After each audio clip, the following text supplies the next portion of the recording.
तो आज मैं आपको एक अनोखी रहस्यमय कहानी सुनाऊंगी। अगर आप चैनल पर नए हैं तो अभी सब्सक्राइब कर ले। यह मेरा दूसरा नया चैनल है ताकि और भी रहस्यमय कहानी सबसे पहले आप तक पहुंचे तथा कहानी पूरा देखें, क्योंकि अंत में एक अनोखा रहस्य छुपा है। धन्यवाद। तो सुनिए।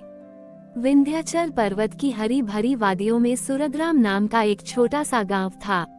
ये गांव अपनी मधुर संगीत परंपरा और विशेष रूप से भगवान शिव को समर्पित भजनों के लिए जाना जाता था। गांव के ठीक बीच में एक प्राचीन शिव मंदिर था, जहां हर श्रावण मास में गांव के सबसे कुशल गायक और वादक शिवजी के सामने अपनी कला का प्रदर्शन करते थे। ये संगीत केवल मनोरंजन नहीं था, बल्कि गांव वालों की गहरी भक्ति और आध्यात्मिक जुड़ाव का प्रतीक था, क्योंकि यह माना जाता था कि शिवजी के नाद से ही इस गांव में शांति और समृद्धि बनी रहती है। परंतु पिछले कुछ दशकों से सुरग्राम के लोगों में प्रतिस्पर्धा और दिखावा बढ़ गया था। गायक और वादक अपन बड़ी ही कला को अपनी व्यक्तिगत महानता मानते थे, न कि ईश्वर को समर्पित एक साधना। वे अपनी प्रस्तुतियों में जटिलता और तेज गति शामिल करने लगे थे ताकि उन्हें अधिक प्रशंसा मिले।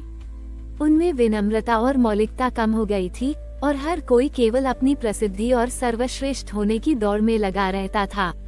इस बदलती हुई मानसिकता का परिणाम ये हुआ कि शिव मंदिर में होने वाला संगीत अपनी दिव्यता खोने लगा था। उसमें वह आध्यात्मिक ऊर्जा और शिवजी के प्रति समर्पण का भाव नहीं था। प्रस्तुतियों में शोरगुल और भीड़ तो होती थी, पर दर्शक पहले जैसी शांति और आनंद का अनुभव नहीं करते थे। ग्रामीण चिंतित थे, क्योंकि उन्हें पता था कि संगीत का ये बदलाव उनके अपने भीतर की भक्ति के कम होने और शिवजी की नाराजगी का संकेत है। गांव में मूक नाम का एक बालक था। वह जन्म से ही गूंगा था और बोल नहीं पाता था। उसे संगीत से बहुत प्रेम था, पर वह अपनी असमर्थता के कारण कभी किसी वाद्ययंत्र को छूने या गाने का प्रयास नहीं करता था। गांव के दूसरे बच्चे उसे उपहास की दृष्टि से देखते थे और मूक अक्सर अकेला रहता था। उसका मन शिवजी की भक्ति में तो था, पर अपनी असमर्थता और हीन भावना से वह बहुत दुखी रहता था। श्रावण का महीना आया। मंदिर में संगीत की प्रस्तुतियों में दिखावा अधिक था और भक्ति कम। पुजारी और गांव के मुखिया चिंतित थे। उन्होंने लोगों को समझ आया कि शिवजी को दिखावा नहीं बल्कि शुद्ध भाव पसंद है, पर कोई भी अपनी शैली बदलने को तैयार नहीं था। एक शाम मंदिर में बैठे वृद्ध पुजारी ने, जो गांव की बदहाली और संगीत की खोती दिव्यता को देख रहे थे, मूक को अपने पास बुलाया। पुजारी ने शांत स्वर में कहा, मूक, ये शिव संगीत केवल स्वर और ताल का संयोजन नहीं है, ये आत्मा की धुन है, शिवजी के ब्रह्मांडीय नाद का प्रतीक।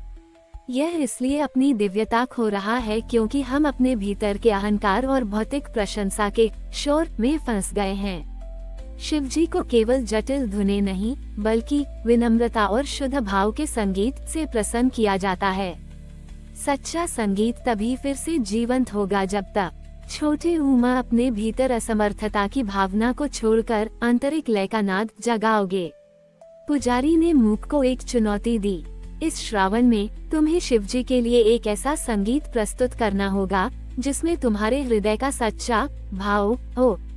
तुम्हें ये संगीत किसी को पराजित करने के लिए नहीं करना है, बल्कि केवल शिवजी को समर्पित अपन भीतर के अहंकार, हीन भावना और शारीरिक असमर्थता को मिटाकर शुद्ध प्रेम की भावना से करना होगा।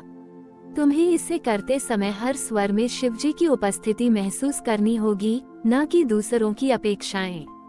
ये तुम्हारा मौन संगीत तप होगा। याद रखना, जब तक तुम्हारे भीतर का अविश्वास का शोर नहीं हटेगा, तुम्हारे संगीत में शिवजी का वास्तविक स्वरूप नहीं आएगा।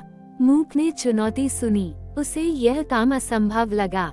वह कैसे बिना बोलकर या किसी वाद्ययंत्र को बजाकर संगीत प्रस्तुत कर सकता था, जब वह जन्म से ही गूंगा था। पर पुजारी की आंखों में उसे एक अजीब सा विश्वास और गहनता दिखी। उसे अपने भीतर एक प्रेरणा महसूस हुई। उसने सोचा, ठीक है, मैं ये करके देखता हूँ। अगर मैं शिवजी को प्रसन्न कर पाया तो शायद मुझे भी कुछ नया मिलेगा। उसने चुनौती स्वीकार कर ली। पर अभी भी उसके मन में संदेह और अपनी शारीरिक असमर्थता की एक छोटी सी छाया थी। मूक ने चुनौती स्वीकार तो कर ली, पर अभी भी उसके मन में संदेह और अपनी शारीरिक असमर्थता की एक छोटी सी छाया थी। अगले ही दिन से वो मंदिर के एकांत कोने में शिवजी के सामने घंटों बैठने लगा। उसने किसी वाद्य यंत्र को छूने या गाने का प्रयास नहीं किया। वो बस चुपचाप बैठा रहता, अपने भीतर के संगीत को महसूस करने की कोशिश करता। उसे यह बहुत कठिन लगा। उसका मन अक्सर अपनी असमर्थता और दूसरों के उपहास के विचारों में उलझा रहता था। उसे एहसास हुआ कि जो संगीत उसे कभी आनंद देता था, वही अब उसके लिए सबसे बड़ी चुनौती बन गया था, क्योंकि उसे बिना बाहरी साधनों के प्रकट करना था। धीरे धीरे जैसे जैसे मूक हर दिन निस्वार्थ भाव से शिवजी को समर्पित होकर ध्यान करता गया, उसे केवल मानसिक श्रम ही नहीं बल्कि एक आंतरिक बदलाव भी महसूस हुआ। हर सुबह जब वह मंदिर में बैठता तो उसे अपने भीतर की शोर और हीन भावना को शांत करना पड़ता था। उसका ध्यान अब अपनी शारीरिक सीमाओं पर नहीं बल्कि अपने हृदय की शुद्धता और शिवजी से जुड़े गहरे संगीत पर केंद्रित हो गया था। ये संगीत केवल स्वर या ताल का संयोजन नहीं था, यह उसके आत्मा का मौन गायन बन रहा था, शिवजी को अर्पित एक तपस्या। वो अब किसी को कुछ साबित करने के लिए ध्यान नहीं कर रहा था, बल्कि अपने भीतर की शांति और उस पुराने भक्ति भाव को वापस लाने का लिए कर रहा था। श्रावण का अंतिम सप्ताह चल रहा था। मंदिर में संगीत की प्रस्तुतियों में अभी भी दिखावा अधिक था और कोई सच्चा संगीत अनुभव नहीं हो रहा था। मूक लगभग थककर चूर हो चुका था। एक शाम जब वो मंदिर के आंगन में बैठा था तो उसने देखा कि एक बूढ़ा अंधा भिक्षु मंदिर के प्रवेश द्वार पर बैठा अपनी टूटी हुई वीणा पर एक बहुत ही साधारण पर अत्यंत मधुर धुन बजा रहा था। उसकी धुन में कोई जटिलता नहीं थी, पर उसमें एक गहरा दर्द और भक्ति का भाव था। उस भिक्षु को देखते ही मूक के भीतर एक नई ऊर्जा का संचार हुआ। उसे लगा जैसे शिवजी स्वयं इस नेत्रहीन साधक के रूप में उसे आशीर्वाद दे रहे हों कि सच्चा संगीत भीतर से आता है, बाहरी साधनों से नहीं। उसने अपनी अंतिम शक्ति से अपने हृदय में उस भिक्षु की धुन को समाहित कर लिया, इस बार किसी दिखावे के लिए नहीं बल्कि केवल निस्वार्थ प्रेम और समर्पण के भाव से। श्रावण के अंतिम सोमवार की सुबह थी। मंदिर में संगीत की अंतिम प्रस्तुति का समय था। गांव के सभी प्रमुख गायक और वादक मौजूद थे, अपनी अपनी कला का प्रदर्शन करने के लिए तैयार। मूक भी एक कोने में चुपचाप बैठा था।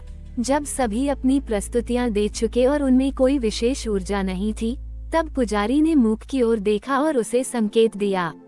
मूक बिना कोई आवाज किए शिवजी के सामने आया और अपनी आंखें बंद कर लीं। उसने कोई वाद्य यंत्र नहीं उठाया, उसने बस अपने हृदय के भीतर से उस मौन संगीत को प्रकट करने का प्रयास किया जो उसने अपने तप से अर्जित किया था। और तभी एक अद्भुत चमत्कार हुआ। मंदिर में एक दिव्य और अलौकिक संगीत की ध्वनि गूंज उठी। ये संगीत किसी वाद्य यंत्र से नहीं आ रहा था, न ही इसमें कोई बोल थे। यह एक ऐसी धुन थी जो सीधे आत्मा को छूती थी। इसमें शांति, प्रेम, करुणा और अटूट भक्ति का ऐसा भाव था जो शब्दों में व्यक्त नहीं किया जा सकता था। ये धुन इतनी शुद्ध और शक्तिशाली थी कि वो पूरे गांव में फैल गई और हर किसी के मन को शांत कर दिया। हर किसी को लगा जैसे शिवजी स्वयं उस संगीत के माध्यम से प्रकट हुए हों।